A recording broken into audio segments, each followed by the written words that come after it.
నమస్కారం సుశీల గారు. నమస్కారం. అమ్మ, మీరు ఎన్టీ రామారావు గారి సినిమాలు, ఎందుకంటే మా చిన్నప్పుడు చాలా సినిమాలు చూసేవాడు. అందులో పితామహుడు అంటే అవును, బంగారు మనిషి. ఆయన అలాంటి మనిషి ఏమో కొన్ని కాలాల తర్వాత పుట్టచ్చు. ఈ కాలానికి మాకు ఒక రామావతారంలాగా వచ్చారు. అయితే రాముడు కృష్ణుడు అన్నీ వేశారు, కానీ కృష్ణుడు ఎవరు? నాగేశ్వరరావు గారు. జనాలు అవును, మనం చెప్తున్నప్పుడు అంత బాగా చెప్పాలి.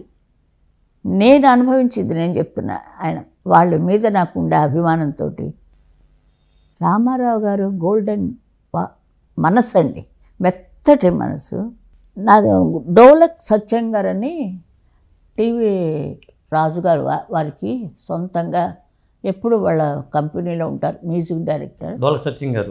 టీవీ రాజు గారు ఆయన దగ్గర డోలక్ వాయించేవాడు సత్యం గారని. ఆయన నన్ను పరిచయం చేశారండి మన ఆయన ఎన్టీఆర్ కంపెనీకి 53లో. పిచ్చిపొల్లయ్య సినిమా. పిచ్చిపుల్లయ్య అదే అంతే నన్ను ఇంట్రడ్యూస్ చేసిన తర్వాత వాళ్ళు ఇష్టం ఎన్ని పాటలని ఊహలు గుసగుసలు అడదాకా పాడేశాం కదా. అంటే నేను మళ్ళీ అంతకుముందే అది పెండ్యాల నాగేశ్వరరావు గారి దగ్గర నేను 52లోనే స్టార్ట్ చేశాను. ఇది కొంచెం 1 year కొంచెం పట్టింది రామారావు గారి దగ్గరికి వెళ్ళడానికి. అంటే వారి ఇంట్లో రిహార్సల్స్కి దానికి వెళ్ళేవాళ్ళం.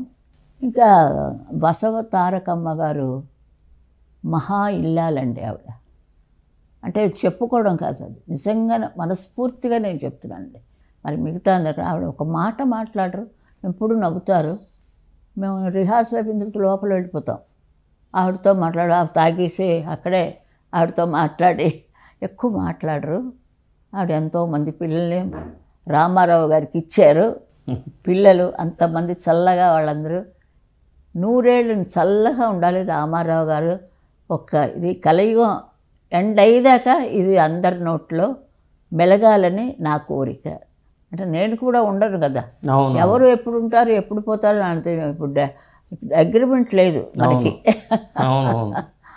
అందుకే ఒక నాగేశ్వరరావు గారు, ఒక రామారావు గారు, కృష్ణార్జున్లాగా వాళ్ళిద్దరూ నాకు భిక్ష పెట్టారండి.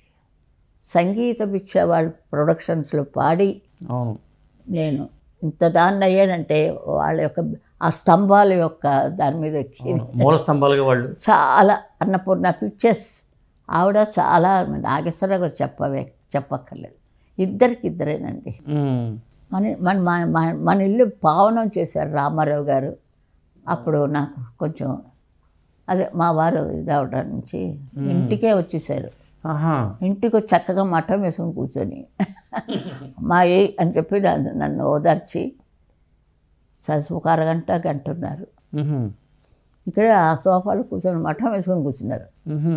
అప్పటికే తెలుగుదేశం ఆ బట్టలు ఉన్నాయి, తెలుగుదేశం అప్పటికే ఆయన ముఖ్యమంత్రి అయిపోయి ఉంటారు. అలాగే అనుకుంటాను. అంతకుముందు ఏంటంటే ఏదో వచ్చిందండి, కరువు కాటకాలు లాంటివేవో. అది ఉప్పిన తుఫాన్ వచ్చిందండి. తుఫాన్ ఉప్పిన అవి అందరూ ఏకం. సినిమా వాళ్ళు దూరంగా ఉంటారండి, ఏదైనా వచ్చింది అందరూ కలిసిపోతారు. అది చాలా అంతమందికి తెలియదు. ఎందుకంటే నేను ఇన్ని భాషల్లో పాడడం నుంచి కొంచెం అది కూడా వస్తుంటుంది. తమిళ అలాంటివి ఏదో వస్తుంటుంది. అప్పుడు రామారావు గారు నాకు కబురు పెట్టించారు. ఇక్కడి నుంచి అయింది, నన్ను ఓదార్చారు. అంతకుముందు ఇది ఆయన మామూలుగా షూటింగ్ చేస్తున్నప్పుడు అప్పుడు ఒక 2 బస్సులు ఆఫీస్ నుంచి ఇద్దరు నేను కూడా వెళ్ళాను. కళాకారులు అందరం తీసుకెళ్ళారు. అవునండి, ఆర్టిస్టులు, లేడీస్ ఆర్టిస్టులు. అమ్మ బాబోయ్, సూర్యకాంత్ అమ్మగారు నా ఫేవరెట్ ఆర్టిస్ట్ ఆవిడ. అదే గుడ్డమ్మ కథ అలా వెళ్ళిందంటేనండి ఆవిడదేనండి. ఈ ఎవరు పేరేం పెట్టారు దానికి, రామారావు గారికి ఏదో పేరు పెట్టాడు, గుండక్క. అది వాళ్ళ ఇంట్లో పెట్టి నీకు పెళ్లి చేస్తానులే ఉండు అంటుంది. అంటే అక్కడి నుంచి ఆయన పాట కోలో కోలో నా కోలో, నా భవిష్యత్ అండి. ఆ పాట నిజంగా దానికి తగినట్టుగా సావిత్రి గారు మూతులు తిప్పుకుంటూ సౌండ్ నేను ఉన్నాలండి. అది అంత బాగా అది అత్తుకుపోయేటట్టండి. గుండమ్మ కథ 1000 సార్లు చూసినా మాకు నమ్ములు వస్తాయి. ప్రజలకి అంత మంచి సబ్జెక్టు అందించారు నాగిరెడ్డి గారు, చక్రపాణి గారు. అతను ఆ తర్వాత అంటే నాకు అన్నీ కొంచెం జ్ఞాపకం చేసుకుంటుండాలి. నాకు చాలా వయసు అయిపోయింది కదా. ఒక మంచితనం అంటే నాకేమి రాయడాలు గీయడాలు అవేమి రావు, చదువు రాదు. చదువుతాను అనుకోండి కానీ పెద్ద పాట చిన్నప్పటి నుంచి పాటలో ఉండడం నుంచి ఈ సినిమా పాటలు పాడుకోవడం, లతా మంగేష్కర్ పాటలు పాడుకోవడం ఇదే. ఎప్పుడు ఏడుకొండల అని పాడారు లీల గారు. రామారావు గారికి జోలపాట ఏదో అనుకుంటారు అదే. ఆ పాట నాకు చాలా ఇష్టం, అదే పాడేదాన్ని.